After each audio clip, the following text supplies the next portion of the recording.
Ubundi mu Rwanda hari abantu bagiye barakoze ibintu bigiye bitandukanye, bityo ibyo bakoze bigasigara ari amateka ku bakoze, abana batoya n'abandi bose. Tugaruke ku mugabo witwa Ngunda. Ubundi umugabo witwa Ngunda ari mu bantu bagiye basiga amateka agiye akomakomeye mu gihugu cyacu cy'u Rwanda. Gusa akabazwiho kurya, kwahuranya, gufutura n'ibindi byinshi. Gusa uyu munsi tugiye kurebera hamwe igice cya mbere ukuntu ubuzima bwe bwagiye bugenda byose ku murongo. Yari igihe kimwe akazuba karasa, utunyoni turi kuguruka mu giturage cyo ku nkambi, aho bakunda kwita ku nkambi ya Murisi kuko hari hatuwe n'umuzungu.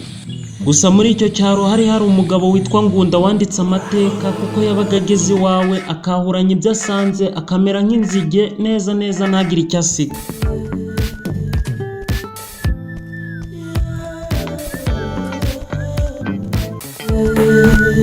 Umunsi umwe ku itariki 25 z'ukwa gatanu, Ngunda yiha igitekerezo cyo kujya gukorera umugabo witwa Kamari, akamukorera akazi kose.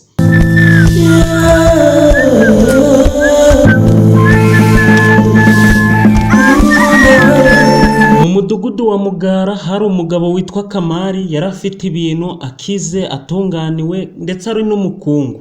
Kamari rero ntibyatinze yaje gutegwa na cya cyago cy'umugabo witwa Ngunda, hasigaye yamubaza icyo aje kwenda hano. Ngunda amusubiza neza cyane, amubwira yuko aje kumufasha akazi, cyane ko ari no muhinga rwose amukeneyeho ubufasha, nawe akaba yatanga umusada.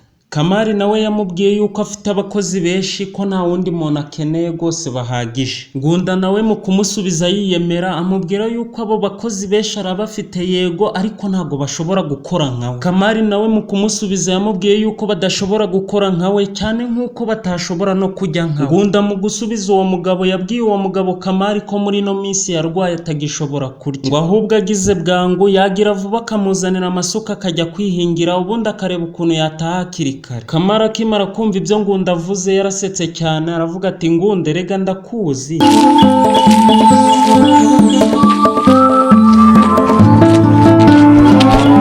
Ibyacu nibitinda, Ngunda gahunda ye yayigezeho, bahita bamuzanira amasuka 3, nawe utinya umuntu bahereza amasuka 3 ngo ajye mu murima. Uwo muntu erega banateye n'ubwoba, jye mise nikanga. Rewe ngaho da. Ngunda yatangiye guhinga agasozi ka mbere, akomeza guhinga, batwerekana nigwamo gakeya, akomeza guhinga, duhita tubona agasozi ka mbere akamaze, aka kabiri nuko n'aka gatatu akomeza kugahinga, isuka iravunika, akomeza guhinga, isuka ya kabiri itivunika, akomeza guhinga, umugabo ntasanzwe, akomeza guhinga, isuka ya gatatu biravunitse nayo, asigaye bahita batwereka yataha. Uyu Ngunda ko wibeyura wahinze ahantu hanganiye, wahora n'iki ko narwaye databuja? Nahinze kariya gasozi ka Ntenyo na kariya bituranye ka Kinyoro. Kamari akimara kumva ibyo Ngunda yakoze yahise yumigwa, ubundi ahita ategeka abakozi be kuzimanira Ngunda, ubundi akarya agahaga kuko umurimo yakozeho ntusanzwe. Murakoze databuja, dore abagaragu banjye batetse ingube 2 zose n'ibindi, urye uhage ariko ntubimare, dore n'abagaragu banjye bagomba kuryaho. Aha, kurya se ndacyabibasha? Sinakubwiye ko narwaye kurya ntakibishobora? Sinzi ko mbasha no kumira. Ata Kamari, uwo mugabo ntagushuke, igifu cye nabonye kidasanzwe, ahubwo genda atakurya nawe. Nubwo Kamari yagiye ntago yanyuzwe n'amagambo Ngunda mubwiye, kuko yarazi yuko umugabo witwa Ngunda atapfuna rwose, nta atihishira. Ngunda kunyama mutabare, akubita ijigo rimwe asomeza ku nzoga. Ibintu birakomeye ahangaha. Ngunda kusahani, akubita isahani ya mbere ayicuranura, ubundi akubita ubugara ayongobeza neza. Umugabo ntasanzwe, kumirira arakaze. Ubu ngubu nta kumwita Ngunda, ahubwo ahise ahinduka ndakarya aka Ngunda. Ageze ku isahani y'amateke afata 2, 3, 4, 5, isahani ishize. Mutabare Ngunda dorageze no ku bibindi by'inzoga, ni izina ry'Imana uyu mugabo ari buze guturika. Icya mbere arakirangije, icya kabiri nacyo ari gusogongera, icya kabiri nacyo arakirangije, ageze ku cya gatatu, icya kane nacyo nuko. Uyu mugabo ntasanzwe ahise arangiza, yicara ku gasambi. Namwe munyumvire no kuri uyu mugabo aravuze ntagahaze.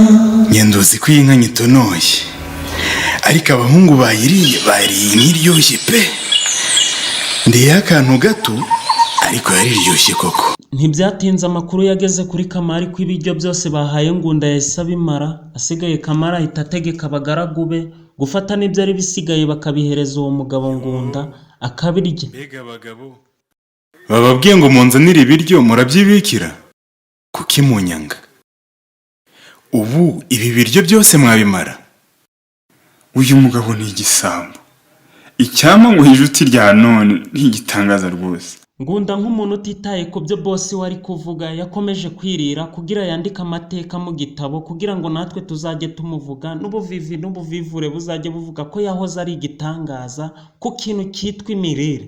Umva rwose ibi mbabwira si ukubeshya, umugabo yaragiye ararya basaka inyundo, ubundi boss asigara amwirahira ko habayeho Arengana databuja, nariyeho duke ariko byari biryoshye ndakagura. Urya burumirwa. Gusa dore iwawe munyicishije inzara kandi nirwariye. Ahubwo reka ntayakibona, wenda abagore banjye bo ndasanga bantekeye. Yewe mundeke ngiye numiwe, reka nigendere. Yari ibiryo byose yo kanyagwa. Ubusa abana banjye n'abagore bararya iki?